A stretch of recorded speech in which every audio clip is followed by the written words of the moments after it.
वरतूनच आहे ना ते. वरतून ऑर्डर नाही, इथं हे बुद्ध लेणी आहे म्हणून तुमची ड्युटी आहे इथं, त्याचा तुम्हाला पेमेंट मिळत आहे. तुम्ही काय हे बुद्ध लेणीचा इतिहास दाबणं चाहता का? माझं काय म्हणणं कोण होय तुम्हाला वरून आदेश देणारा? कोणता साहेब आहे, कोणता अधिकारी होय बोलाव त्याला? ऑफिसला जा ना तुम्ही. मी काऊन ऑफिसला जाऊ? त्याला गरज आहे, त्याला म्हणा इथं. मी काऊन ऑफिसला जाऊ? त्याला गरज आहे, त्याला म्हणा इथं. जय भीम जय भीम. इथं तुम्ही कपल येतात, एकामेकाचे चुम्मे चाळे करतात, गळ्यात हात टाकून बसतात, तेव्हा तुमचे डोळे का भोकणे असतात का?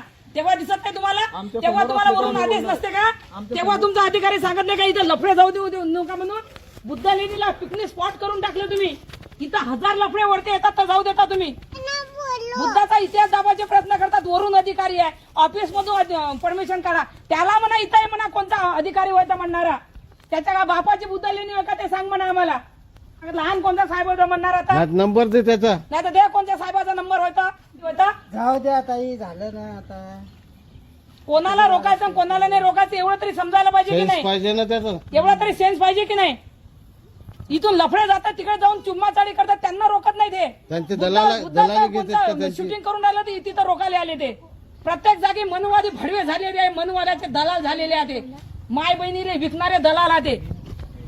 लाजा वाटत नाही इथं येऊन बुद्धाची शूटिंग करू नका, इथं येऊन बुद्धाचे फोटो काढू नका. म्हणजे तुम्ही बुद्धाचा इतिहास दाबणं चाहता. तुम्हाला वाटतं की बुद्धाचा इतिहास लोकांपर्यंत गेला नाही पाहिजे. जर बुद्धाचा इतिहास पोहोचून नाही, तुम्हाला कोण कुत्रा ओळखणार आहे का इथं? कायची ड्युटी करा, कोण पगार देईन तुम्हाला? तिकीट घेतात ठीक आहे, तिकीट घ्या, काही प्रॉब्लेम नाही. 25 नाही 50 घ्या, 100 घ्या, त्याचाही प्रॉब्लेम नाही. बाबासाहेबांचे अनुयायी येतात तिथं, बुद्धाचे अनुयायी येते तिथं. जेव्हा इथं लफडे जातात तेव्हा हे रोखत नाहीत त्याले. ते गळ्यात हात टाकू टाकू इथं चुम्मा चाळे करत बसतात, तेव्हा त्याला हे म्हणत नाहीत. आता आल्याबरोबर तिथे एक लफडं बसलं होतं, हे इथं बसलेले होते. एकाला म्हणून नाही राहिले तर गळ्यात हात टाकून बसले तिथं. तर हे साहेब तिथं थोडी तिथं तो बसलेला, तेव्हा मला पाहिलं पाहिजे लफडं उठून पडायला. तेव्हा याला लाजा वाटला नाही?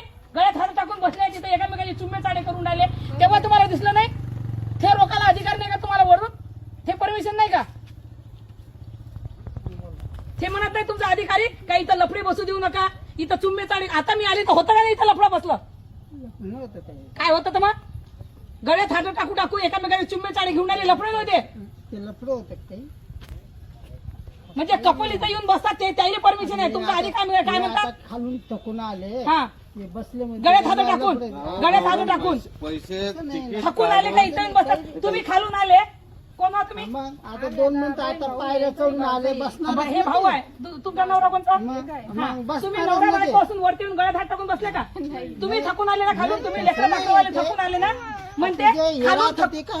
खालून थकून आले म्हणते म्हणून गळ्यात हात टाकून बसले म्हणते इथं. नाही. लाजा वाटतं द्यायला मनाच्या बाबतीत? तुम्ही नवरा बायको थकून आली तर गळ्यात हात टाकून बसान का तुम्ही? बुद्ध लेणीवर तुम्ही एकामेकाच्या गळ्यात हात टाकून चुम्मे चाळे करा तुम्ही? नाही देऊ शकत. थकून आले म्हणते म्हणून बसले म्हणते. बघा हे असे चोट्टे हरामखोर दलाले तिकीट देऊन थकून आले तर झोपाले सांगा ना इथं. अंजली दीदी द्या. थकून आले तिथं झोपायला सांगत जा. आणि आम्हाला बुद्ध कोणता बुद्धाचा फोटो काढायला असला तर